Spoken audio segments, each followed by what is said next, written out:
आऊज़ु बिल्लाहि मिनश्शैतानिर्रजीम बिस्मिल्लाहिर्रहमानिर्रहीम। अल्लाहुम्मा सल्लि अला सय्यिदिना व मौलाना मुहम्मदिन व अला आलिहि व अस्हाबिहि व बारिक व सल्लिम व सल्ली अलैहि। हज के मुबारक महीनों का आगाज़ हो चुका है। आज हम हज की तारीख़ के बारे में गुफ्तगू करते हैं और जानते हैं कि खाना काबा की तारीख़ क्या है और खाना काबा को सबसे पहले कब और क्यों तामीर किया गया था। अल्लाह पाक की इस ज़मीन पर कोई मकाम ऐसा नहीं कि जहाँ सुबह शाम अपने खालिक और मालिक के हुजूर इतनी जबीनें खाक पर रखी जाती हों जो हरम काबा का मुकद्दर ठहरती हैं और अल्लाह के अताअत गुज़ार बंदे उसके ज़िक्र का ख़ास तौर पर एहतमाम करते हैं। हज की तारीख़ का आगाज़ सैयदना आदम अलैहिस्सलाम की हयात तय्यबा से होता है। इमाम अज़रकी तारीख़ मक्का में बयान करते हैं कि जब हज़रत आदम अलैहिस्सलाम को ज़मीन पर उतारा गया तो कई सौ साल तक वो अल्लाह के हुजूर उसके फ़िराक़ और जुदाई में गिरियाज़ारी करते रहे। हदीस पाक में आता है कि सैयदना आदम अलैहिस्सलाम ने एक रोज़ अपने बेटे हज़रत शीस अलैहिस्सलाम से फ़रमाया कि बेटे, मुझे आज भी जन्नत के फलों की याद सताती है। वो फल कुर्बत इलाही के फल थे और वो हज़रत आदम अलैहिस्सलाम को याद आते थे। अल्लाह की कुर्बत की घड़ियों को वो महसूस किया करते थे। जब उनका रोना बहुत बढ़ गया तो फ़रिश्तों ने अर्ज़ किया कि मौला, हज़रत आदम अलैहिस्सलाम पर अपना करम कर दे। अब अल्लाह पाक जानते थे कि आदम अलैहिस्सलाम क्यों रोते हैं। अल्लाह ताला ने उन पर रहम फरमा दिया। रहमत इलाही जोश में आ गई और अल्लाह पाक ने फ़रिश्तों को हुक्म दिया कि ज़मीन पर उतर जाओ और वहाँ आदम के लिए एक घर तामीर करो। अल्लाह ताला ने फ़रिश्तों को जन्नत का एक खैमा और पत्थरों में से एक पत्थर हज अस्वद देकर भेजा और फरमाया कि ये जन्नत की याद होगा। आदम अलैहिस्सलाम और उनकी नस्ल के लिए ये पहला काबा बन जाएगा। इसी तरह जन्नत के अनवार में से एक नूर की शम्मा इस खैमे में जलाई गई। बस हज़रत आदम अलैहिस्सलाम को रोशनी भी जन्नत की मिलती थी, रहने के लिए खैमा भी जन्नत से अता किया गया था और बैठने के लिए पत्थर भी जन्नत से भेज दिया गया था। वो पत्थर बाद में हज अस्वद बन गया। हज़रत आदम अलैहिस्सलाम उस पत्थर पर बैठकर जन्नत का नज़ारा किया करते थे। फ़रिश्ते, जिन्नात और शयातीन को उस खैमे के गिरदो नवाह में ना आने देते थे। ये रुए ज़मीन पर पहला काबा था जो फ़रिश्तों ने तामीर किया था और उसकी बुनियाद मलाइका ने रखी थी। फिर हज़रत आदम अलैहिस्सलाम को हुक्म हुआ कि अब इसी मकाम पर पत्थर गाड़ कर ख़ुद घर तामीर करें। फिर हज़रत आदम अलैहिस्सलाम ने अल्लाह पाक के हुक्म के मुताबिक पत्थर और गारे से खाना काबा को तामीर किया। ये काबा की दूसरी तामीर थी। उस जगह तक फ़रिश्ते काबा की हिफाजत पर मामूर रहते थे। वो हदूद हरम बन गई थी। फिर हज़रत आदम अलैहिस्सलाम ने उस जगह अल्लाह का घर काबतुल्लाह तामीर किया और इस तामीर में हज़रत हव्वा अलैहिस्सलाम उनकी मददगार थीं।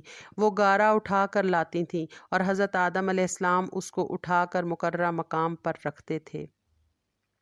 वो काम जो बाद में हज़रत इस्माईल अलैहिस्सलाम ने किया, वो काम उस वक्त हज़रत हव्वा अलैहिस्सलाम ने किया था और जो काम हज़रत इब्राहीम अलैहिस्सलाम से करवाया गया, उस काम को इस ज़मीन पर हज़रत आदम अलैहिस्सलाम ने पहले किया था। फिर हज़रत शीस अलैहिस्सलाम ने तीसरी बार काबतुल्लाह में तौसीक की और इसकी तामीर को बढ़ाया। तूफ़ान नूह में काबतुल्लाह की दीवारें मुनहदिम हो गईं और काबतुल्लाह ज़ेरे ज़मीन चला गया। ये भी अम्रे इलाही था। ऐन उसी मकाम पर जहाँ काबतुल्लाह तामीर किया गया था, काबतुल्लाह ज़ेरे ज़मीन चला गया और जब अल्लाह पाक ने इसको दोबारा आबाद करने का इरादा फरमाया तो हज़रत इब्राहीम अलैहिस्सलाम को हुक्म दिया कि हज़रत हाजरा और हज़रत इस्माईल अलैहिस्सलाम को उस दूर वीराने में छोड़ कर आ जाएं। तो हज़रत इब्राहीम अलैहिस्सलाम ने अर्ज़ किया कि ऐ बारी ताला, मैं अपने बीवी और बच्चे को यहाँ एक बेआबो गया रेगिस्तान में छोड़े जा रहा हूँ। उसका कोई पड़ोस नहीं है, कोई हमसायगी नहीं है। مگر ایک ہمسایہ ہے کہ وہاں تیرا گھر موجود ہے۔ پھر جب حضرت اسماعیل علیہ السلام جوان ہوئے تو اللہ پاک نے دوبارہ خانہ کعبہ کی تعمیر کا حکم دے دیا۔ اب حضرت ابراہیم علیہ السلام حضرت اسماعیل علیہ السلام کو لے کر چلے خانہ کعبہ کی تعمیر کے لیے، تو اللہ پاک نے ایک بادل کو حکم دیا۔ وہ بادل حضرت ابراہیم علیہ السلام اور حضرت اسماعیل علیہ السلام کے ساتھ ساتھ چلتا گیا اور اس مقام کی نشاندہی کی جہاں پر کعبۃ اللہ زیر زمین چلا گیا تھا۔ جب اس جگہ کی کھدائی کی تو نیچے کعبہ کی بنیادیں موجود تھیں۔ بعض روایات میں یہ بھی آتا ہے کہ خانہ کعبہ کے عین اوپر ہی وہ بیت المعمور ہے جہاں پر فرشتے اللہ پاک کا طواف کرتے ہیں، اور اسی جگہ پر عین زمین پر اللہ پاک کے گھر یعنی بیت اللہ کی تعمیر کی گئی ہے۔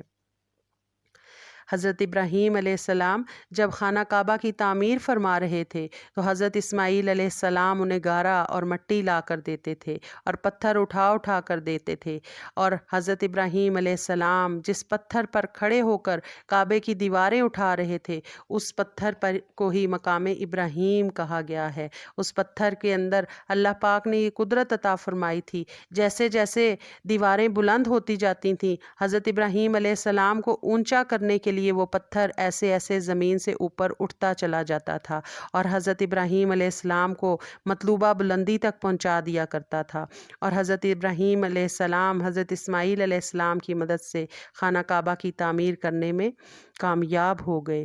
اور پھر بعد میں کئی انبیاء کرام کے زمانے آتے رہے اور تمام انبیاء کرام اسی کعبے کا طواف کرتے رہے۔ بہت ساری کتب میں یہ بات درج ہے کہ 300 سے زائد انبیاء علیہم السلام کے مزارات کعبۃ اللہ میں ہیں۔ یہاں پر اللہ پاک کی بڑی بڑی نشانیاں موجود ہیں جن کا ذکر اللہ پاک نے قرآن کریم میں فرمایا ہے۔ علامہ قسطلانی فرماتے ہیں کہ کعبۃ اللہ کو 10 مرتبہ تعمیر کیا گیا ہے۔ پہلی بار کعبۃ اللہ کو فرشتوں نے تعمیر کیا تھا، دوسری مرتبہ حضرت آدم علیہ السلام نے تعمیر کیا تھا، تیسری مرتبہ حضرت شیس علیہ السلام بن آدم علیہ السلام نے کعبۃ اللہ کو بنایا تھا، چوتھی مرتبہ حضرت ابراہیم علیہ السلام اور حضرت اسماعیل علیہ السلام نے بنایا، پانچویں بار قوم عمالقہ نے خانہ کعبہ کی تعمیر کی، چھٹی دفعہ قوم جرہم نے بنایا، ساتویں بار قصی بن کلاب نے بنایا، آٹھویں بار قریش نے بنایا، نویں بار حضرت عبداللہ بن زبیر نے رسول اللہ صلی اللہ علیہ وآلہ وسلم کی حسب منشا کعبۃ اللہ کی تعمیر کی۔ اس میں 2 دروازے رکھے، ایک داخل ہونے اور ایک خارج ہونے کے لیے، اور حتیم کو کعبۃ اللہ میں داخل کیا گیا۔ یہی بنائے ابراہیم تھی۔ قریش اپنے وسائل میں کمی کی وجہ سے اس کو مکمل بنائے ابراہیم پر نہیں بنا سکے تھے، اور آپ صلی اللہ علیہ وآلہ وسلم کی خواہش تھی کہ اس کو بنائے ابراہیم پر بنا دیا جائے، لیکن فتنے کے پیش نظر آپ صلی اللہ علیہ وآلہ وسلم نے ایسا نہیں فرمایا۔ 10ویں بار عبد الملک بن مروان کے حکم سے حجاج بن یوسف نے خانہ کعبہ کو منہدم کر کے قریش کی بنیادوں کے مطابق بنا دیا۔ اس طرح خانہ کعبہ کی تعمیر کی تاریخ مکمل ہوتی ہے، اور یہی وہ گھر ہے جس کی زیارت کے لیے دور دراز سے لوگ حاضر ہوتے ہیں، کیونکہ اللہ پاک نے اسے طواف کرنے والوں کے لیے پاک رکھنے کا حکم دیا ہے۔ اللہ پاک سے دعا ہے کہ ہم لوگوں کو بار بار خانہ کعبہ کی زیارت نصیب فرمائے۔ وآخر دعوانا ان الحمد للہ رب العالمین۔